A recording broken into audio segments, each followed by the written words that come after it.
Il me semble qu'aujourd'hui, en tout cas dans nos pays européens, il y a, parce que je crois que par période, il y a cette tentation du messianisme. Il y a un nouveau messianisme qui s'est logé dans ce domaine où il y a une progression de la technique époustouflante depuis quelques années, de dire ça y est, ça va, on va libérer l'homme de ses souffrances grâce à la technique. Et en oubliant encore une fois le respect de l'homme, et je crains que nous réveillons bientôt en nous apercevant des dérives totalitaires que cela peut entraîner. Sauf que ça se fait au nom du droit, c'est toute la différence. Et au nom du droit de chacun de pouvoir s'émanciper, s'épanouir. Mais le droit à l'enfant, le droit à tout. Oui, là encore, ce n'est pas forcément nouveau. Vous savez comment, dans la constitution de l'Union soviétique, le droit à la liberté religieuse était inscrit. Nous savons malheureusement combien elle a été bafouée pendant des années. Mais c'est ainsi donc une vigilance, si vous voulez, à avoir, une vigilance pour que l'homme ne tombe pas dans une sorte de folie. Je pense au philosophe Michel Henry qui disait cela. Vous évoquiez tout à fait au début de notre émission les relations virtuelles que nous avions. Le fait que ce merveilleux outil qui est l'ordinateur, en même temps, peut nous mettre dans l'illusion de vivre des relations virtuelles. Il me semble que dans tout ce qui touche ces questions de bioéthique, il ne faut pas oublier qu'on est dans le réel. C'est-à-dire qu'on est à la fois dans le réel de gens qui souffrent, mais aussi on est dans le réel quand on parle d'embryons, quand on parle d'enfants, quand on parle d'enfants éliminés, on est devant des enfants réels, on n'est pas devant des questions virtuelles. Et au point de vue du langage, il est très important que le langage soit en correspondance avec le réel. Alors je reviens au début de votre explication sur la question de la recherche embryonnaire, avec ce système dans les lois de bioéthique que l'on interdit, mais en même temps il y a des dérogations. On interdit sans interdire. On est dans une dialectique perverse constante de ce point de vue. Non, enfin perverse c'est un point de vue c'est un jugement de valeur, mais c'est une dialectique quand même un petit peu curieuse d'interdire et d'autoriser en même temps. C'est une dialectique curieuse, c'est une dialectique qui existe dans notre pays, notamment depuis la loi qui a dépénalisé l'avortement, qui est dit dans son article 1er, tout être humain a le droit au respect de sa vie depuis le commencement, mais nous allons nous autoriser à déroger à ce principe. Et je pense que... Et tout est comme ça, systématiquement en avance sous cette forme-là. Je pense que juridiquement, c'est un danger dans la mesure où les lois deviennent un simple instrument technique au service d'options radicalement opposées. Qu'il n'y a plus, si vous voulez, une assise du droit sur des valeurs fondamentales. C'est ça finalement la question. C'est est-ce que nous allons asseoir notre législation et notre droit sur des valeurs fondamentales, ou est-ce que, à force de dire mais si on tient à ces valeurs fondamentales, mais on va quand même y déroger de telle ou telle manière, on finit par fragiliser la société, j'allais dire dans ses bases les plus profondes.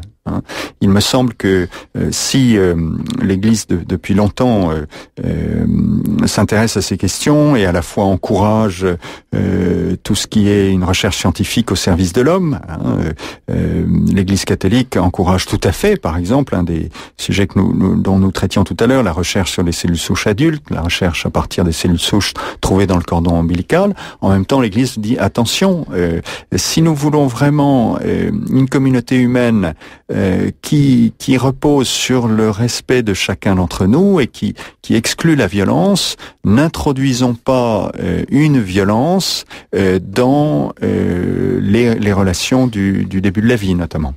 Père Brice de Malherbe, on ne veut pas que l'embryon soit la propriété de l'Église ? Écoutez, l'embryon... Ça vous a été dit, ça. L'embryon, cela m'a été dit, mais l'embryon, Dieu merci, n'est la propriété de personne. Je m'inscris en porte-à-faux vis-à-vis d'un philosophe qui a beaucoup d'influence aux États-Unis, qui s'appelle Hugo Engelhardt, et qui dit, mais finalement, il faut considérer que dans leurs toutes premières années, et même après la naissance, l'enfant est la propriété de ses parents. Non, l'embryon n'est la propriété de personne. Et c'est ainsi que l'on définit la dignité finalement. La dignité, c'est reconnaître chez toute personne une dignité qui lui est propre et non pas décider qui va être digne et qui ne l'est pas. Mais si on continue la recherche sur les cellules souches embryonnaires alors que ça n'apporte pas forcément de résultats, c'est en particulier, semble-t-il, parce qu'on ne veut pas que l'embryon soit sanctuarisé. Oui, certains le disent. On veut toujours se réserver la possibilité de... Est-ce que la vie humaine est sacrée? Ça, c'est un débat et certains le dénient.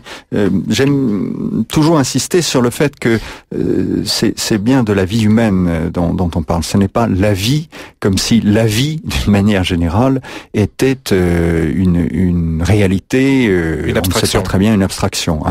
C'est éclairant, par exemple, pour les débats sur la fin de vie. Il ne s'agit pas de préserver la vie à tout prix. Il s'agit de préserver la dignité de la personne humaine.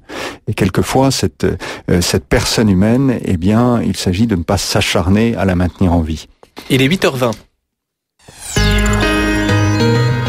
Notre grand témoin ce matin, c'est le père Brice de Malherbe, co-directeur au Collège des Bernardins du département d'éthique médicale, délégué de l'archevêque auprès des établissements catholiques. C'est ce soir la grande veillée de prière pour la vie en la cathédrale Notre-Dame de Paris de 20h30 à 22h en présence des 8 diocèses d'Île-de-France. La recherche embryonnaire, on en a parlé, père Brice de Malherbe. Il y a la question des greffes d'organes, de la procréation médicalement assistée. C'est difficile évidemment de passer par le menu toutes ces questions-là dans le détail. Les diagnostics prénatales et le diagnostic préimplantatoire. Est-ce que l'on peut peut-être s'arrêter sur la question des mères porteuses qui est éminemment polémique et qui a fait l'objet de certaines controverses dans l'opinion, qui continue d'ailleurs?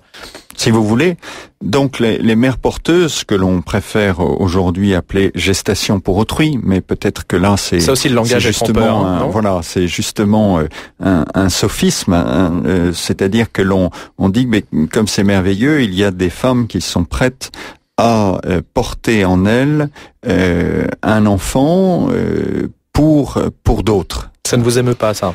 Ça ne m'émeut pas, non, parce que je crois qu'il y a des distorsions très très graves qui sont liées à ça. D'abord, le fait de faire entrer de faire entrer cette relation mère-enfant dans un circuit commercial. Il faut bien appeler les choses par leur nom. Un don d'ovocytes, par exemple, on en est à autour de 10 000 € pour un don une procédure qui inclut un don d'ovocytes et tout ce qui s'ensuit. Ensuite, cette distorsion fondamentale entre la réalité d'un lien charnel et le lien avec toute la personne. L'être humain, il est tout entier dans son corps et dans son esprit. Mais là aussi, ça fait longtemps que la sexualité est dissociée de la procréation. Voilà, nous sommes comme ce serait si jamais dans certains pays ça existe déjà, mais si jamais la France décidait d'aller de l'avant, mais bien des voix, y compris en dehors de l'Église, disent mais attention. Si jamais nous entrions dans cette logique, c'est évidemment une distorsion encore plus grande dans la relation fondamentale entre les parents et les enfants. Est-ce que vous avez obtenu des appuis précisément qui viennent de milieux qui ne sont pas proches de l'Église? Parce que le danger, c'est aussi que sur ces questions bioéthiques, ce soit l'Église toute seule qui soit en première ligne, parce que on vous oppose l'argument dans ce cas que votre attachement à la vie humaine, à la personne humaine, à ce que vous voudrez, ne dépend que de l'option catholique. Il me semble que ce qui est important, ce n'est pas tant que l'Église ait des appuis, même si l'Église est très très heureuse que sa voix soit écoutée et que d'autres qui ne sont pas liés à l'Église ou peu liés à l'Église avancent les mêmes arguments qu'elle. Je pense que ce qui est important, c'est que la société reçoive l'appui de personnes, qu'elles soient d'Église ou pas d'Église, qui leur disent mais attention, qu'est-ce qu'on est en train de faire? Ouvrons les yeux. Oui, mais c'est un levier d'action quand même, éventuellement. C'est un levier d'action, certainement. On ne réfléchit pas pour le bonheur de dresser des plans sur la comète. On réfléchit pour essayer de guider l'action humaine. Chacun a une conscience et cette conscience, il s'agit de l'utiliser et de chercher à l'éclairer. Et bien sûr, il y a la conviction ancré depuis longtemps, qui est enraciné dans l'Évangile d'une certaine manière, qui a encore été rappelé récemment par l'Église, de dire mais tout ce que l'Église met en avant, c'est avant tout des arguments qui touchent l'intelligence humaine. Il se trouve que notre foi conforte certaines intuitions qui peuvent être partagées par tous et qui peuvent être soutenues par tous. Oui, mais Père Brice de Malherbe, face à une femme qui ne peut pas avoir d'enfant,